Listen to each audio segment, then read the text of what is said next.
नमस्कार। आज से हम ज्योग्राफी स्टार्ट करने वाले हैं। ज्योग्राफी में सबसे ज्यादा इंपॉर्टेंट होता है हमारे कंपटीशन एग्जाम्स के लिए। ज्योग्राफी में सबसे ज्यादा वैसे इंडियन ज्योग्राफी पूछी जाती है, लेकिन इंडियन ज्योग्राफी पढ़ने से पहले हमें वर्ल्ड की ज्योग्राफी पढ़नी पड़ती है। तो इसलिए आज से हम स्टार्ट करने वाले वर्ल्ड ज्योग्राफी। ये है वर्ल्ड ज्योग्राफी का फर्स्ट लेक्चर। हम आपको इसी तरीके से पढ़ाएंगे कि एक इस तरीके से स्लाइड होगी और इस एक ही स्लाइड में एक टॉपिक पूरा कवर, इसके अलावा पढ़ने की जरूरत ही नहीं है। एग्जाम में इससे बाहर आ ही नहीं सकता बिल्कुल भी। चलिए हम स्टार्ट करते हैं आज। तो ब्रह्मांड की उत्पत्ति कैसे हुई? तो ब्रह्मांड की उत्पत्ति के लिए भी बहुत सारी थ्योरीज दी गई है, लेकिन उसमें जो हम इस समय मान रहे हैं फिलहाल, वो हम मानते हैं बिग बैंग थ्योरी को। देखिए, जो चीज का हमारे पास प्रूफ नहीं होता, हमने फिलहाल मान रखी है, उसको हम बोलते हैं क्वांटम। जैसे यहां पर हम बात कर रहे हैं एस्ट्रोनॉमी की, तो इसलिए इसको हम बोलेंगे क्वांटम एस्ट्रोनॉमी।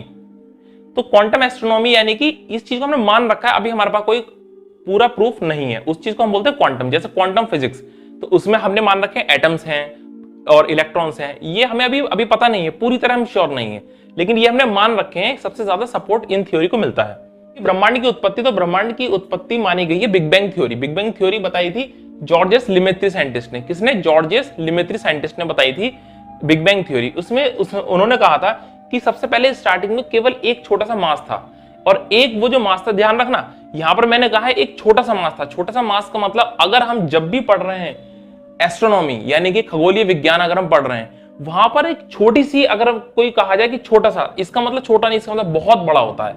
जैसे कि अगर हम कहें कि आज से कुछ साल पहले, तो एस्ट्रोनॉमी का मतलब कुछ साल पहले का मतलब 1 साल 2 साल 3 साल नहीं, यानी कि करोड़ों खरबों वर्ष पहले। और अगर हम कहें कि एक छोटा सा प्लेनेट, छोटा प्लेनेट का मतलब ये नहीं कि जरा सा प्लेनेट, इसका मतलब वो भी काफी बड़ा होगा। तो एस्ट्रोनॉमी में वर्ल्ड अगर छोटा भी है, इसका मतलब होता काफी बड़ा। अब यहां पर देखते हैं, तो इसमें बताया गया कि एक छोटा सा मास था, यानी एक मास था, और उस मास में विस्फोट हुआ, और विस्फोट होने के बाद बहुत सारी एनर्जी रिलीज हुई, और उस एनर्जी की वजह से काफी सारे ये मास बन गए, ये यूनिवर्स, पूरा यूनिवर्स बन गया। अब वहां पर क्या था? वहां पर एक केवल सिंगल पॉइंट था। उस पॉइंट को हमने बोला पॉइंट ऑफ सिंगुलैरिटी। क्वेश्चन पूछा जा सकता है कि पॉइंट ऑफ सिंगुलैरिटी किस थ्योरी में आता है? तो वो बिग बैंग थ्योरी में आता है। किसने दी थी? जॉर्जेस लिमेत्री ने। अगला है तारों की विशाल योजना। अब कई सारे तारे हैं, तो योजना का मतलब क्या होता है? एक सिस्टम। तो सिस्टम को हम रख देते हैं कुछ नाम, जैसे कि कंप्यूटर है। कंप्यूटर के अंदर क्या है? माउस है, कीबोर्ड है, मॉनिटर है। ये पूरा का पूरा क्या है? ये अलग अलग चीजें हैं, देखिए इन सभी को, सिस्टम को अगर हम एक साथ जोड़ देते हैं तो उसको हम बोलते हैं सिस्टम, या बोलते हैं कंप्यूटर। तो उसी तरीके से जो तारों की योजना होती है, यानी विशाल तारों की कई सारी एक विशाल योजना, उन सबके ग्रुप को हम बोलते हैं गैलेक्सी। और हमारी जो गैलेक्सी है वो है मिल्की वे गैलेक्सी। अब यहां पर बच्चे कंफ्यूज होते हैं, गैलेक्सी में और मिल्की वे में, दुग्ध मेघला में, और ये आकाशगंगा में। देखिए, सबसे पहली बात आ गई गैलेक्सी। गैलेक्सी यानी कि तारों का समूह, कोई से भी तारों का समूह हो सकता है, हमें मतलब नहीं है। उसको हम बोलते हैं, इंग्लिश में बोलते हैं गैलेक्सी, और हिंदी में बोलते हैं मंदाकिनी। इंग्लिश में गैलेक्सी, हिंदी में मंदाकिनी। लेकिन जो हमारी गैलेक्सी है, जिसमें हम रह रहे हैं, उसको हम बोलते हैं मिल्की वे। उसको हम बोलते हैं मिल्की वे, और हिंदी में बोलते हैं दुग्ध मेखला या फिर आकाशगंगा। दुग्ध मेखला या फिर आकाशगंगा, ये बोलते हैं हम हमारी गैलेक्सी को। अब इसमें क्या, जैसे कि तारे तो बहुत सारे हैं। ऐसे हमारा जो सूरज है, ये भी एक तारा है, लेकिन क्योंकि हमारे सबसे ज्यादा पास है, हमारे काम आता है, इसकी हीट से हम यहाँ पर जीवन उत्पन्न होता है, तो इसीलिए इसका हमने नाम रख दिया सन, यानी कि सूरज। हमने नाम अलग रख दिया है, वो भी तारा ही। अब जो और तारे हैं ब्रह्मांड में, वो हैं, आज हैं, कल नहीं है, हमें इतना फर्क नहीं पड़ता। हमें फर्क पड़ता है सूरज से, जिससे हमें फर्क पड़ता है, तो उसका हम नाम कुछ और रख देते हैं। जैसे कि दुनिया में बहुत सारे लोग हैं, आपके लिए तो वो सारे लोग हैं भीड़ में, लेकिन जो लोगों को आप जानते हैं वो नाम भी पता है उनका, आपके लिए उनका एक नाम है, आप उन्हें नाम से बुलाओगे, ये राहुल है, ये मोहित है। और ऐसी भीड़ में अगर खड़ा होगा कोई भी, तो आप कहें कि ये तो लोग खड़े हैं। तो इसी तरीके से जो गैलेक्सी है, वो गैलेक्सी हो गई मंदाकिनी, यानी कि कोई सी भी गैलेक्सी। हम जिसमें रहते हैं वो भी एक गैलेक्सी है। जो दूसरी गैलेक्सी के लोग होंगे उनके लिए हमारी गैलेक्सी हो गई, लेकिन जो हम रह रहे हैं यहाँ पर, तो हमारे लिए क्या हो गया? ये मिल्की वे हो गया, यानी कि आकाशगंगा हो गया, या फिर इसका हिंदी में एक और नाम है दुग्ध मेखला। अब इसकी जो शेप है स्पाइरल। स्पाइरल यानी कि ये शेप बनाई है कॉइल की तरह, इसकी शेप है। अब शेप कॉइल की तरह, यहाँ देखिए साइड में आपको दिख भी रहा होगा, ये है हमारी गैलेक्सी। इस तरीके से स्पाइरल एक कॉइल की शेप में। अब इसके बाद अगला पॉइंट हमारा है नियरेस्ट गैलेक्सी। अब हम रह रहे हैं, यानी हमारे सबसे पास भी कोई गैलेक्सी होगी। तो जो सबसे पास गैलेक्सी है उसका नाम है एंड्रोमेडा। हिंदी में हम बोलते हैं देव यानी गैलेक्सी। अब आगे देखते हैं कि आकाशगंगा का सबसे चमकीला तारा कौन सा है। हमारी आकाशगंगा जो है उसका सबसे चमकीला तारा कौन सा है, वो तारा है, एक ग्रुप आता है डॉग स्टार। देखिए डॉग स्टार लिखा है आगे, लेकिन डॉग स्टार कोई एक तारा नहीं है। डॉग स्टार एक तारों का समूह है जिसकी शेप देखने में डॉग की तरह लगती है, यानी एक कुत्ते की तरह लगती है। अगर आप देख सकते हैं साइड में आपको दिख रहा है, ये देखिए ये है हमारा डॉग स्टार, इस तरीके का एक डॉग की तरह लग रहा है। दूसरी इमेज में आप देख पाएंगे, देखिए ये पूरा पूरा डॉग की तरह दिखाई दे रहा है। अब इसमें जो एक जहां पे उसका मुंह दिखाई दे रहा है, डॉग का माउथ, वहां पर जो स्टार है वो सबसे ज्यादा चमकीला है। तो उसका असल में स्टार का नाम क्या है, साइरस। हिंदी में इसको हम बोलते हैं व्याध या फिर लब्धक, व्याध या फिर लब्धक। वैसे ये डॉग स्टार का एक पार्ट है। डॉग स्टार भी ऑप्शन में आए तो डॉग स्टार लगा देना, और साइरस आए तो साइरस लगा देना। अब इसके बाद आता है कि हमारे सौर मंडल के सबसे नजदीक तारा कौन सा है। अभी ये बात किसकी थी, सबसे चमकीला तारा। अब सबसे नजदीक तारा कौन सा है, तो सबसे नजदीक तारा हमारे सौर मंडल से है प्रॉक्सिमा सेंचुरी। अभी सौर मंडल क्या है, सौर मंडल क्या है, जहां पे हमारा सूरज है, हाँ, और पृथ्वी है, और ये 8 प्लेनेट है, और उसके अलावा एस्टेरॉइड वगैरह सब घूम रहे हैं। तो ये जो पूरा एक समूह हो गया, इसको हमने बोलते हैं सौर मंडल। अब इस सौर मंडल के सबसे नजदीक तारा कौन सा है, सबसे नजदीक तारा है प्रॉक्सिमा सेंचुरी, और उसके बाद सेकंड नंबर पे आता है अल्फा सेंचुरी। यानी पहले नंबर पे सबसे पास है प्रॉक्सिमा सेंचुरी, उसके बाद पास है अल्फा सेंचुरी।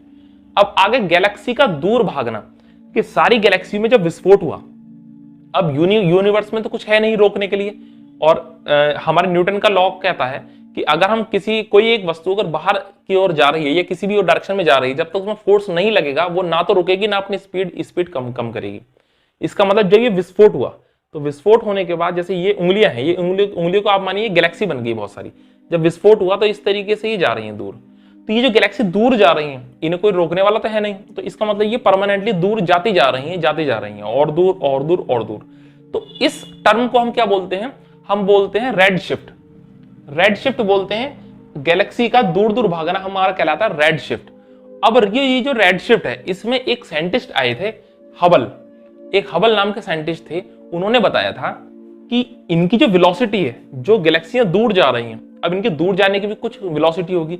उनका ये कहना था कि जो गैलेक्सी जितनी दूर है वो उतनी ही तेजी से दूर की तरफ भाग रही है, यानी जितनी वो दूर है उतनी ही वो तेजी से भाग रही है। इसका मतलब जो उनकी वेलोसिटी है दूर जाने की, वो किस पर डिपेंड कर रही है, डिस्टेंस पर, यानी कितनी वो दूर है।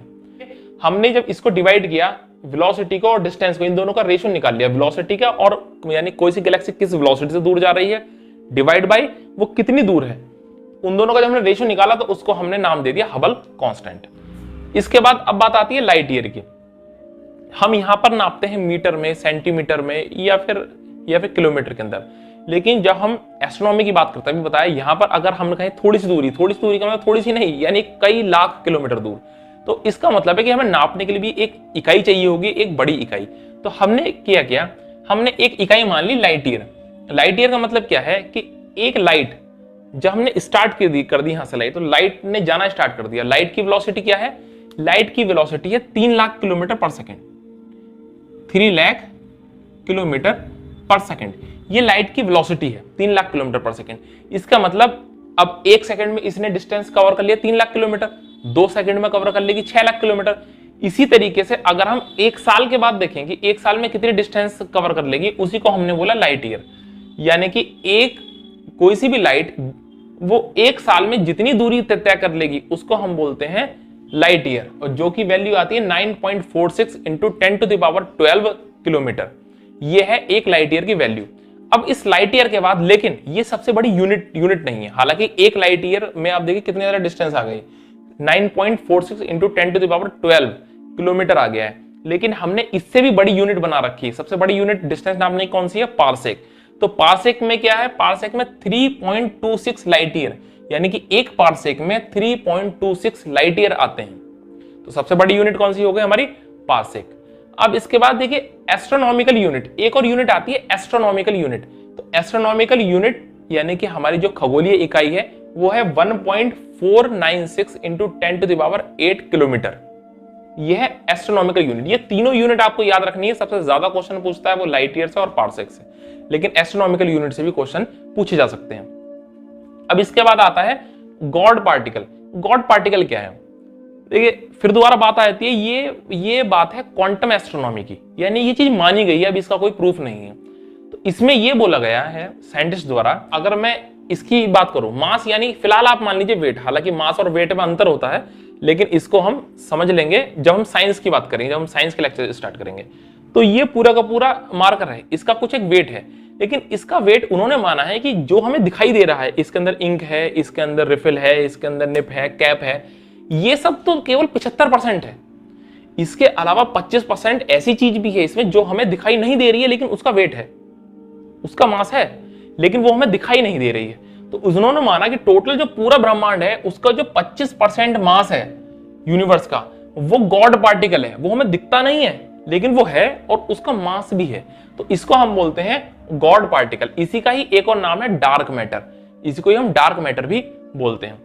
अब इसके बाद आते हैं हम स्टार्स की लाइफ, यानी कि एक स्टार कोई तारा है उसकी क्या लाइफ होती है। उसकी देखिए तीन उसके जोन हम कलर के हिसाब से बांट सकते हैं। उसकी लाइफ का मतलब है जब वो स्टार्टिंग में रहेगा, एकदम यंग एज में रहेगा, उस समय उसकी लाइट्स बहुत ज्यादा होगी। तो उस समय लाइट ज्यादा होने की वजह से वो दिखाई देगा हमें ब्लू कलर का। जब हम गैस वगैरह जलाते हैं कोई, तो गैस में जब सिलेंडर स्टार्टिंग में काफी अच्छी गैस होती है तो ब्लू कलर की फ्लेम आती है उसमें, और उसके बाद और थोड़ी सी अगर आप मध्य करेंगे तो वो फिर येलो कलर का स्टार हो जाएगा, और उसके बाद फिर वो हो जाता है रेड कलर का स्टार, यानी कि उसकी लाइट और भी ज्यादा कम हो जाती है। तो ये तीन फेस होते हैं, ब्लू, येलो और रेड, किसके, एक स्टार की लाइफ के। अब स्टडी जो हम कर रहे हैं, ये सब हम बात कर रहे हैं, ये किसी ने स्टडी किया होगा। इस स्टडी के ब्रांच को हम बोलते हैं कॉस्मोलॉजी, यानी कि अंतरिक्ष में यूनिवर्स की स्टडी अगर हम करते हैं उसको हम बोलते हैं कॉस्मोलॉजी। याद कैसे रखना है, देखिए कहावत है ना, एक कोसों मील दूर, तो कोसों मील दूर जिसकी चीजें हो वो क्या कहलाएगा, कॉस्मोलॉजी, यानी कि अंतरिक्ष। तो कॉस्मोलॉजी यानी कि अंतरिक्ष। अब हम बात करते हैं कि एक तारे की क्या लाइफ होती है। ये लाइफ समझनी बहुत जरूरी है। काफी स्टूडेंट्स को इसमें डाउट रहता है कि ये जो तारे की लाइफ है, ये लाइफ किस तरीके से एक तारे की चलती है। सबसे पहले तारे की स्टार्टिंग कहां से होती है? तारे की स्टार्टिंग होती है गैसेस से। काफी सारी गैसेस आसपास घूमती रहती हैं, उनको हम बोलते हैं नेबुला। तो किसी भी तारे के क्वेश्चन है, किसी भी तारे के फर्स्ट फेज क्या होता है, वो होता है नेबुला। फर्स्ट फेज होता है नेबुला, यानी कि ये सारी गैसेस दिखाई गई, ये गैसेस आसपास घूम रही हैं, क्योंकि ये ब्रह्मांड में घूम रही हैं और इनके पास अपना कुछ ना कुछ तो मास है, यानी इनकी ग्रेविटी भी होगी। तो मास है, ग्रेविटी होगी, तो धीरे धीरे ये पास में आने लगते हैं। और जब ये धीरे धीरे नेबुला, ये नेबुला जिसको हिंदी में बोलते हैं निहारिका, जब ये धीरे धीरे पास में आने लगते हैं, तो पास में आने की वजह से इनके अंदर एक प्रेशर जनरेट हो जाता है और इनके अंदर एक रिएक्शन स्टार्ट हो जाती है, फ्यूजन की रिएक्शन। और जब ये एक साथ आपस में जुड़ जाते हैं, उसके बाद एक रिएक्शन स्टार्ट हो जाती है फ्यूजन की, और वहीं से स्टार्ट होता है एक तारा जो हमें दिखाई देता है। अब ये बन चुका है तारा, और ये तारा जो है इसमें हाइड्रोजन और हीलियम होता है। क्रिया कौन सी चलती है? फ्यूजन की क्रिया चलती है। इसका मतलब संलयन, हिंदी में संलयन, इंग्लिश में फ्यूजन, यानी कि जो हाइड्रोजन है, हाइड्रोजन हीलियम में कन्वर्ट होता रहेगा, धीरे धीरे हाइड्रोजन कन्वर्ट होता रहेगा हीलियम में, और जब हाइड्रोजन पूरी तरीके से समाप्त हो जाएगी एक तारे की, तो वो तारा खत्म हो जाएगा। हमारे जो सूरज है उसकी जो टोटल पूरी लाइफ है वो है 10 बिलियन ईयर, 10 बिलियन यानी कि 10 बिलियन साल उसकी उम्र है, और फिलहाल वो 5 बिलियन का हो चुका है, यानी 5 बिलियन साल और उसकी उम्र अभी रह गई है। अब इसके बाद अब अगर हम तारे की बात करें, तो तारा क्या है? हाइड्रोजन से हीलियम में, हाइड्रोजन उसकी हीलियम में कन्वर्ट होती रहती है। इस हम प्रक्रिया को बोलते हैं फ्यूजन। दो टाइप की प्रक्रिया होती है, एक होती है फ्यूजन, एक होती है फिजन। फ्यूजन के अंदर क्या होता है? कोई भी पार्टिकल मिलकर कुछ किसी नए पार्टिकल का निर्माण करते हैं, उसको हम बोलते हैं फ्यूजन। और फिजन में क्या होता है कि एक पार्टिकल टूटकर किसी दो पार्टिकल का निर्माण करते हैं, यानी टूटकर दो पार्टिकल बन जाते हैं। तो एक पार्टिकल से टूटकर दो पार्टिकल बन गए, वो हो गए फिजन, और दो पार्टिकल मिलकर जुड़कर एक पार्टिकल बन गए, उसको हम बोलते हैं फ्यूजन। अब इसके बाद अब अगर हम देखें तारा सूरज, अगर हम सूरज को छूकर देखें, मान लेते हैं कि हमारे पास कुछ ऐसी टेक्नोलॉजी आ गई है कि अब हमें हीट से कोई फर्क नहीं पड़ेगा, हीट से रेडिएशन से कोई फर्क नहीं पड़ेगा। अब अगर हम सूरज को छूकर देखें या उसके ऊपर हम अगर खड़े हो जाएं, तो हमें कैसा फील होगा? ये बना किससे है? बना तो ये गैस से है, अभी हमने पढ़ा नेबुला। तो कैसा फील होगा? ये गैस जैसा फील होगा या किसी सॉलिड जैसा फील होगा? कैसा फील होगा? तीन स्टेट आपने पढ़ी होंगी, एक सॉलिड, एक लिक्विड, एक गैस। एक और चौथी स्टेट होती है, उसको हम बोलते हैं प्लाज्मा स्टेट।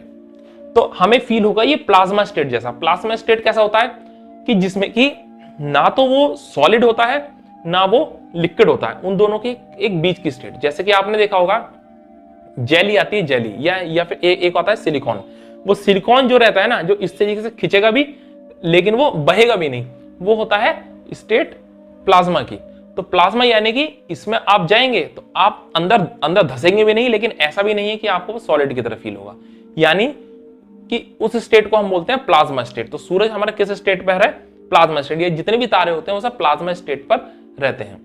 अब इसके बाद क्या होता है, जब यहां तक हो जाता है सूरज, अब इसके बाद हाइड्रोजन जो है वो धीरे धीरे खत्म भी होगी। आज जो टोटल हाइड्रोजन है, जब टोटल जितनी भी हाइड्रोजन है उसकी 90% हाइड्रोजन खत्म हो जाती है। कितनी?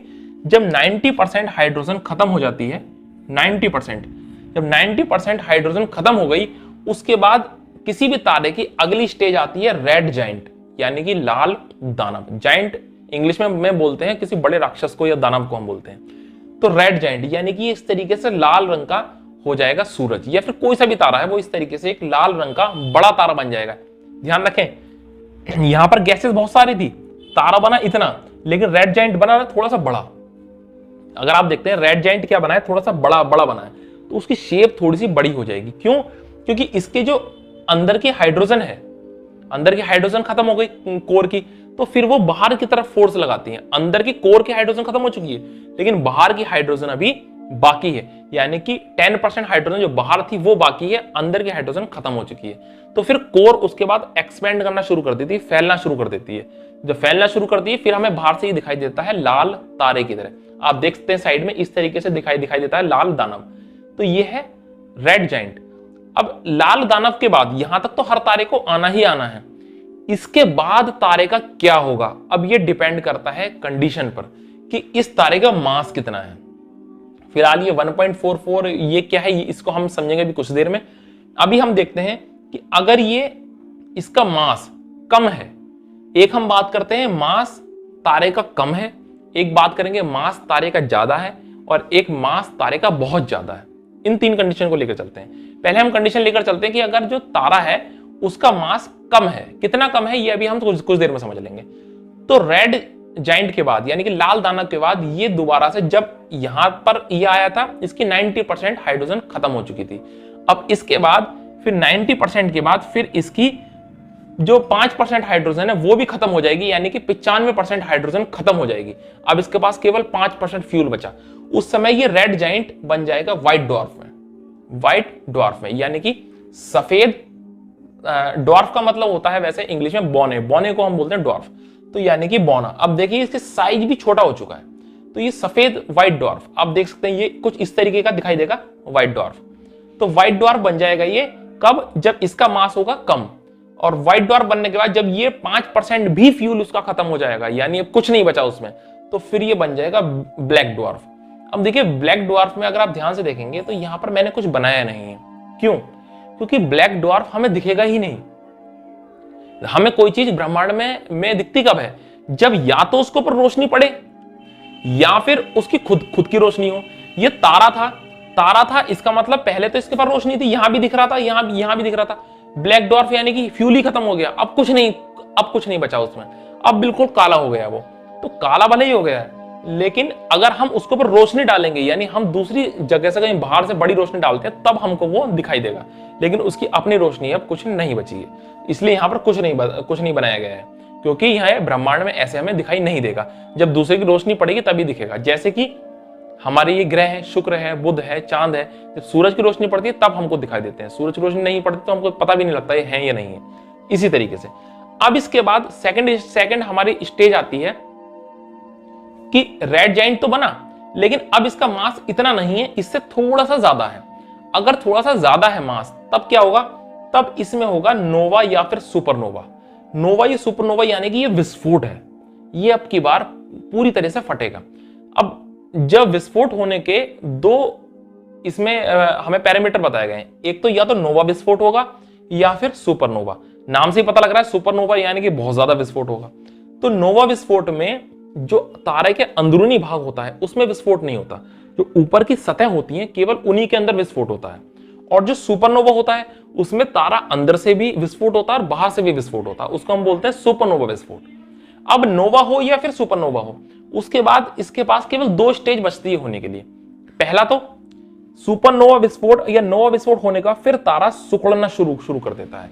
इतना सिकुड़ता है, इतना सिकुड़ता है जब तक उसके इलेक्ट्रॉन और प्रोटॉन दोनों मिलकर न्यूट्रॉन नहीं बना लेते। जब तक इलेक्ट्रॉन और प्रोटॉन दोनों मिलकर न्यूट्रॉन नहीं बना लेते तब तक वो सिकुड़ता रहेगा, और ऐसा तारा फिर बाद में बन जाएगा न्यूट्रॉन स्टार। इसमें ना इलेक्ट्रॉन होंगे ना प्रोटॉन होंगे, सारे के सारे न्यूट्रॉन होंगे।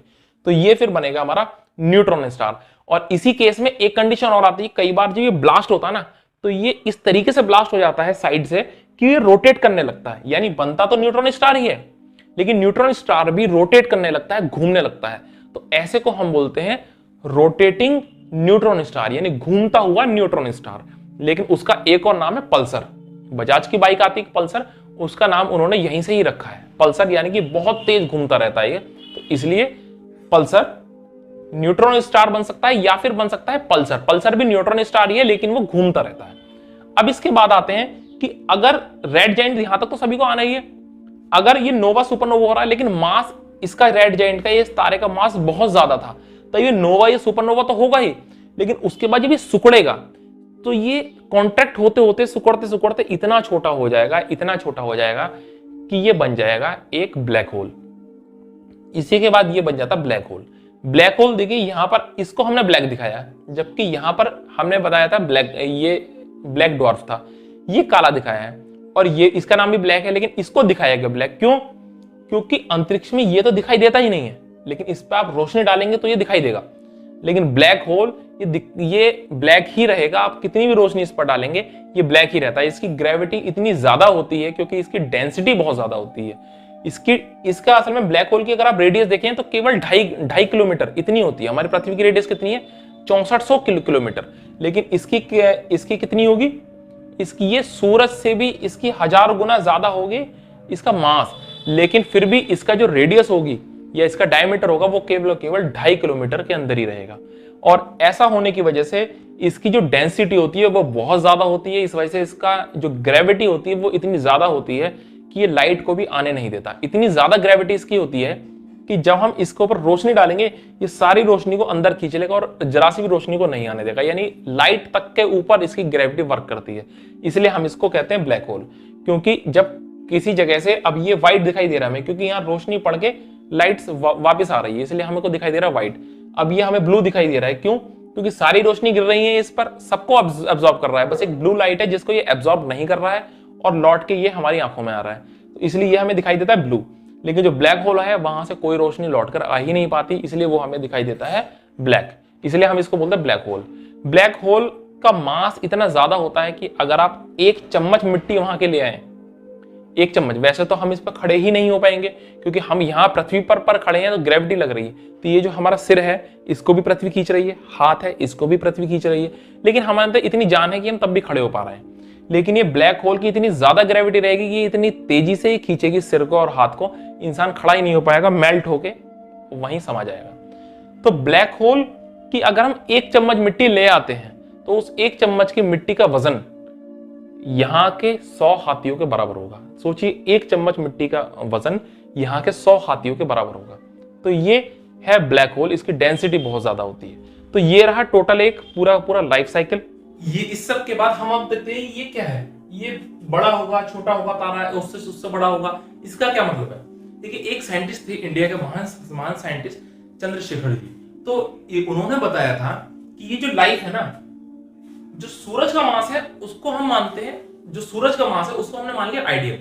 तो जो सूरज का मास है उसकी अगर हम गुणा करते हैं 1.44 से, यानी जितना भी हमारा सूरज, हमारे सन का मास है, उस सूरज के मास की सन की अगर हम गुणा करते हैं 1.44 से, तो जो भी तारे सूरज के मास के गुणा करके 1.44, यानी कि जो भी इसका आंसर आएगा, जितनों भी तारों का मास इतने से कम होगा, यानी सूरज के मास की गुणा करके 1.44, यानी अभी हम कहते हैं 1.5 गुना, यानी सूरज के मास के 1.5 गुने तक जिन तारों का मास होगा तो वो तो जाएंगे इस तरफ, यानी कि व्हाइट डॉट बनेंगे, उसके बाद बन जाएंगे ब्लैक डॉट। और जितने तारों का जो मास होगा वो सूरज के 1.5 गुने से 3 गुने तक होगा, 1.4 देखिए हम 1.5 गुना बोल रहे हैं, फिलहाल असली पॉइंट है 1.44। तो 1.5 गुने से 3 गुने तक होगा वो सुपरनोवा या फिर नोवा बनेगा, लेकिन उसके बाद वो बन जाएंगे न्यूट्रॉन स्टार और उसकी या फिर बन सकते हैं पल्सर।